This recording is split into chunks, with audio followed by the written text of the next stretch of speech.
மகாபெரிவா தொடிகளே சரணம். நல்லது நடக்கும், நல்லது மட்டுமே நடக்கும். இன்றைக்கி இந்த பதிவில் என்ன பார்க்க போகிறோம் அப்படின்னா, எல்லாருக்குமே தேவையானது, ரொம்ப ரொம்ப முக்கியமானது. எல்லார் வீட்லேயுமே இந்த நோய் அப்படிங்கிறது படுத்துது இல்லைங்களா? அதுதான் நமக்கு நம்ம மனசையும் சரி, நம்மளுடைய உடம்பையும் சரி படுத்துறது அப்படின்னு சொல்லலாம் இல்லைங்களா? நம்மளுடைய சேவிங்ஸை கரைக்கிறது, நம்மளுடைய ஃப்யூச்சர் பிளானை பண்ண முடியாமல் போகிறது, எல்லாத்துக்குமே காரணம் இந்த நோய்.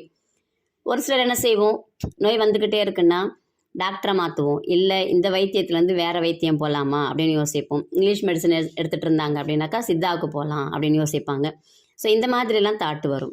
அடுத்து என்ன செய்வாங்க, இது எல்லாமே பெரியவா சொல்கிறது சரிங்களா? அடுத்து என்ன செய்வாங்க, ஏதாவது ஜோசியரை போய் பார்க்கலாம், ஏன் அடுத்தடுத்து ஏதாவது நோய்கள் வந்துக்கிட்டே இருக்குது, எனக்கு கிரகங்கள் சரியில்லையா, கட்டங்கள் சரியில்லையா அப்படின்னு போய் நம்ம கேட்போம். அடுத்து என்ன செய்யலாம்னு யோசிப்போம். ரொம்ப பயந்து போயிடுவோம், நம்ம இருக்கிற வீடு சரியில்லையோ அப்படின்னு சொல்லிட்டு யோசிப்போம். அடுத்து என்ன செய்யலான்னு யோசிப்போம், ஏதாவது பில்லி சூனியம் ஏதாவது வச்சுட்டாங்களோ அப்படிங்கிற மாதிரி எண்ணங்கள் வரும் இல்லைங்களா? இது எல்லாத்தையும் விட்டுற சொல்கிறாங்க பெரியவா. கடவுளை நம்பு, அதுவும் சாட்சாத் காமாட்சியை நம்பு. நீ ஒரு முறை காமாட்சி முன்னாடி போய் நின்னாலே உனக்கு இருக்கக்கூடிய வியாதிகள், நோய்கள், குறைகள், பிரச்சனைகள் எல்லாமே திருந்துடும். நீ ஒன்றுமே சொல்ல வேணாம், கேட்க வேணாம், ப்ரேயர் பண்ண வேணாம்.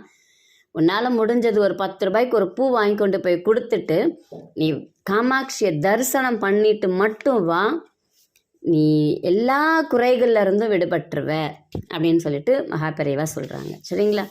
ஏன்னா காமாட்சி தான் ஆதி பராசக்தியாக இருக்காங்க. நம்மளுடைய மும்மூர்த்திகளையும் படைத்தவர் ஆதி பராசக்தி. அவங்க தான் காமாட்சி ரூபத்தில் இருக்காங்க. காமாட்சி எல்லாத்தையுமே தீர்க்கக்கூடியவள் அப்படின்னு சொல்லிட்டு பெரியவா சொல்கிறாங்க. எல்லாராலையும் நினச்ச உடனெல்லாம் போக முடியாது இல்லைங்களா? அப்படிப்பட்டவங்களுக்குமே சொல்யூஷன் சொல்கிறாங்க பெரியவா. என்ன சொல்கிறாங்க அப்படின்னா, உன்னால் என்னைக்கு போக முடியுமோ அன்னைக்கு போய்க்கோ. ஆனால் உங்கள் வீட்டிலையே என்ன பண்ண ஆரம்பி, காமாட்சியை மனசார நினச்சிக்கோ. மனசார நினச்சிட்டு இந்த ஒரே ஒரு பாடலை மட்டும் நீ ஒரு முறை மட்டும் சொல்லு. உன்னுடைய என்ன மாதிரி நோய் இருந்துச்சுனாலும் அடுத்த கட்டம் நகர்வுக்கு உனக்கு வழி கிடைக்கும். உன்னுடைய நோய் தீர ஆரம்பிக்கும். முடிஞ்சதுக்கு அப்புறம் நீ போய் காமாட்சியை பாரு, மனதார தரிசனம் பண்ணிட்டு சந்தோஷமா வா. என்ன பாட்டு அப்படின்னு பார்த்துடலாங்களா?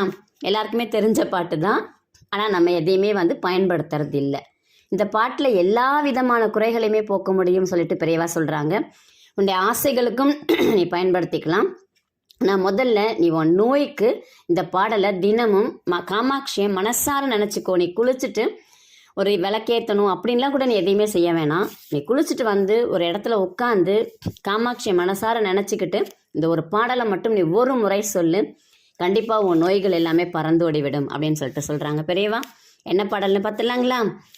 சர்வ மங்கள மாங்கல்யே சிவ சர்வார்த்த சாதிகே சரண்யே திரியம்பகே கௌரி நாராயணி நமோஸ்துதே. இந்த ஒரு பாடல் தாங்க. 4 வரி, 2 நிமிஷம் ஆகுங்களா?